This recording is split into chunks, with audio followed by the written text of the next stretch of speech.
L'entreprise du jour que l'on reçoit aujourd'hui est spécialisée dans la maintenance informatique avec des compétences multiples pour répondre aux demandes des clients dans toute la France.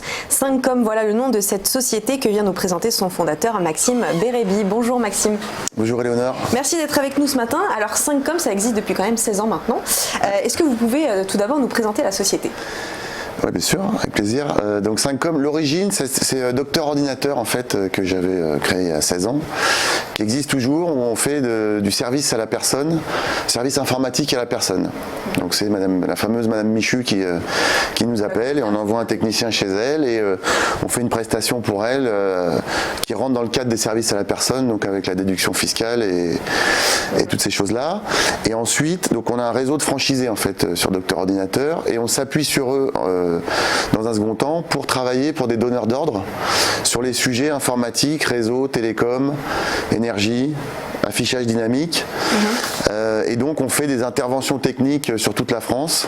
Ça fait bien 13 ans à peu près qu'on fait des interventions. Voilà, donc la vocation de 5com, alors on a beaucoup de techniciens qui couvrent toute la France. Et donc c'est d'intervenir partout sur tous les sujets qui sont techniques. Vos domaines d'expertise Le point de départ c'est l'informatique. Ensuite on fait beaucoup de tout ce qui est réseau télécom, donc la téléphonie sur IP, du Wi-Fi, des routeurs Cisco et autres, Switch, enfin on installe tout ce qui est connecté en fait, on connecte des équipements. Là depuis 3 ans on fait beaucoup d'installations Linky, donc c'est le fameux compteur Enedis. Donc ça c'est un gros marché pour nous, ça fait 3 ans.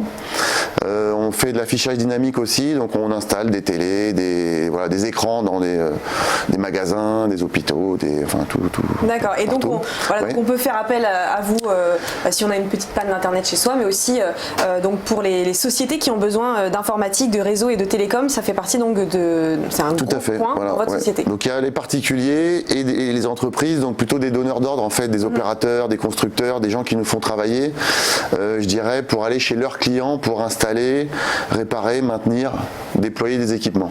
Alors dans le domaine de l'innovation informatique, on parle beaucoup de l'IoT, c'est l'Internet des objets, Internet of Things. Est-ce que vous avez remarqué justement une augmentation des appareils connectés dans les entreprises et est-ce que vous devez former, j'en perds mon oreillette, est-ce que vous devez former les gens à ce type d'appareil ? Alors ça commence, c'est moins vite, c'est moins rapide que ce qu'on peut lire dans la presse. Comment ça, l'IoT ? C'est plutôt récent ou... L'objet connecté, de toute façon, c'est depuis qu'il y a des box, en fait, c'est un objet connecté déjà. Alors maintenant, il y a une accélération, c'est-à-dire qu'on veut tout connecter. Donc chez les particuliers, on en fait. Alors après c'est pas très compliqué en fait, donc on explique des fois comment ça fonctionne, mais c'est pas ultra compliqué. Il y a même des ballons connectés, enfin des ballons de foot connectés, il y a plein de trucs connectés quoi, globalement. Des ballons de foot connectés. Ballons de foot connectés qui vous sortent des statistiques sur combien de jambes vous avez fait, des trucs comme ça. Et puis on a aussi, c'est la maison connectée, c'est-à-dire que tous nos appareils connectés, petits et gros. Voilà, donc ça dans ce cadre-là, oui, tout se connecte. Et par contre chez les entreprises, alors on commence aussi, on commence. Je veux dire que c'est pas encore totalement répandu, mais on installe beaucoup de capteurs aussi pour les entreprises. Donc en termes de compétences, il y a une partie électrique et une partie plus courant faible Internet, Wi-Fi, réseau des LoRa, Sigfox, tous ces sujets-là. Ça commence. C'est pas encore totalement répandu. Je dirais qu'on en parle plus que ce qu'il y a dans la réalité.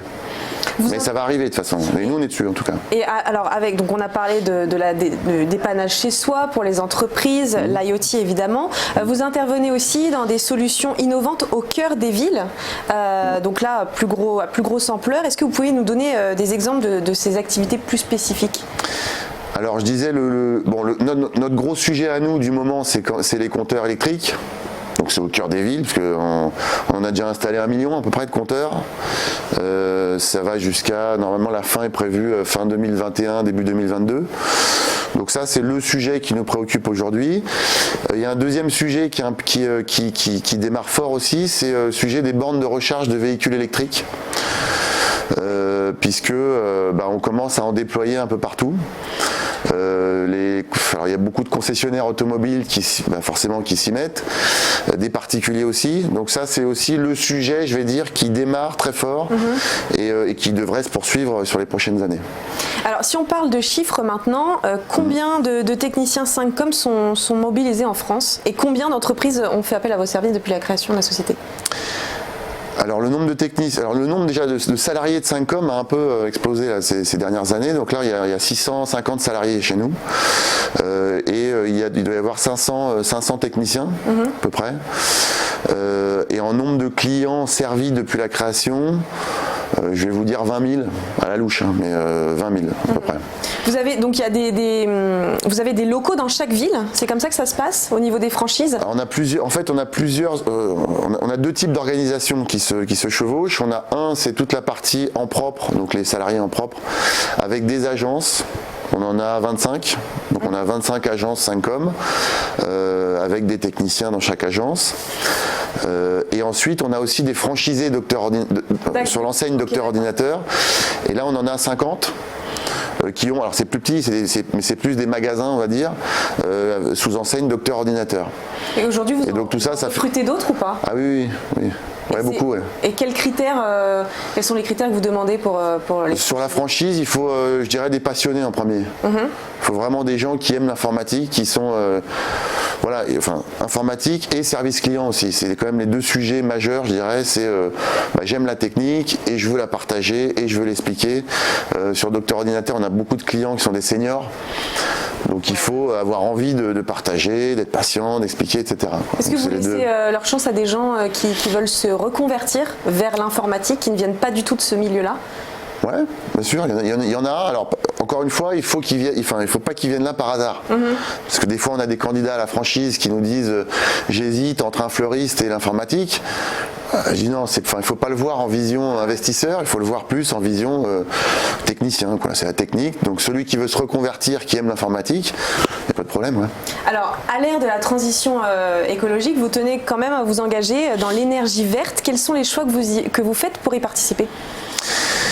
Alors sur l'énergie verte, je vais reprendre, c'est nos sujets, c'est-à-dire que Linky est intimement lié à ça, parce que ça permet de faire des économies d'énergie, de mesurer sa consommation, donc c'est un beau produit, même si ça a été un peu décrié dans la presse, mais c'est un beau produit, et ça participe à la transition énergétique. Et les bornes de recharge de véhicules électriques, où pareil, on est en plein dans le sujet, donc ça nous tient à cœur, on est très heureux de participer à cette aventure. Il y a des aides, il y a plein de choses, mais voilà. Dans quelle ville vous avez pu implanter les bornes électriques aujourd'hui Un peu partout. Je vais dire, c'est plutôt des grandes villes, ouais, mais on a été aussi chez des particuliers. On a commencé à faire quelques particuliers dans des zones un peu. C'est pas des grandes villes, quoi, globalement. Il y a aussi le sujet du photovoltaïque qui revient à la mode, parce que la loi a un peu changé, qui permet de faire de l'autoconsommation. Donc on se positionne aussi là-dessus. On a commencé à faire un peu de maintenance sur le sujet. Donc voilà, les techniciens, je dirais, chez nous, sont très heureux de participer à tout ça. Donc on parlait de votre engagement écologique, mais il y a aussi un engagement social chez 5Com qui passe par le développement de vos équipes dans toute la France. Est-ce que vous pouvez nous raconter ça ? Ouais, donc on a recruté beaucoup de monde depuis 3 ans, des gens qui n'ont pas forcément des compétences incroyables au départ. Et donc le sujet formation, c'est central pour 5Com, c'est-à-dire que tout technicien qui rentre, de toute façon, il commence par faire plusieurs formations.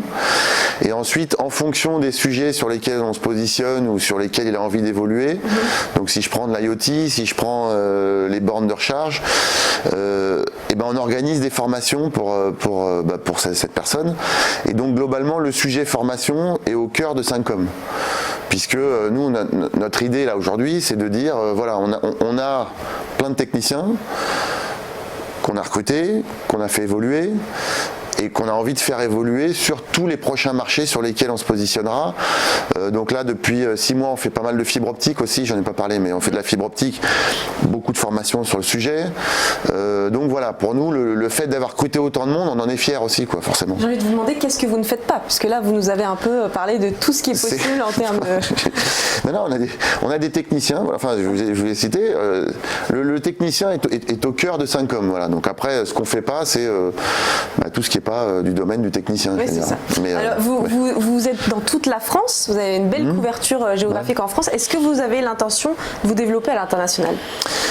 Alors on participe à on est dans des alliances en fait pour l'instant, c'est-à-dire qu'on n'a pas encore réfléchi, oui, mais en tout cas on n'a pas concrétisé des acquisitions à l'international. On se dit qu'on a assez à faire sur la France. Donc aujourd'hui on fait plus partie d'alliances avec des acteurs comme nous dans différents pays pour répondre à des clients qui sont eux internationaux avec des visions globales de la maintenance. C'est-à-dire qu'on bosse par exemple pour des clients qui sont internationaux qui couvrent le monde entier et on est le bras armé sur la France. Et vos ambitions plus tard ? Donc après, pourquoi pas en fonction des opportunités, des clients s'ils nous demandent d'être présents. Voilà, c'est dans l'air, mais je dirais qu'aujourd'hui on est quand même bien concentré sur la France. Ouais. Très bien, merci beaucoup Maxime Bérébi d'avoir été avec nous. Je rappelle que vous êtes le fondateur de 5Com. À tout de suite.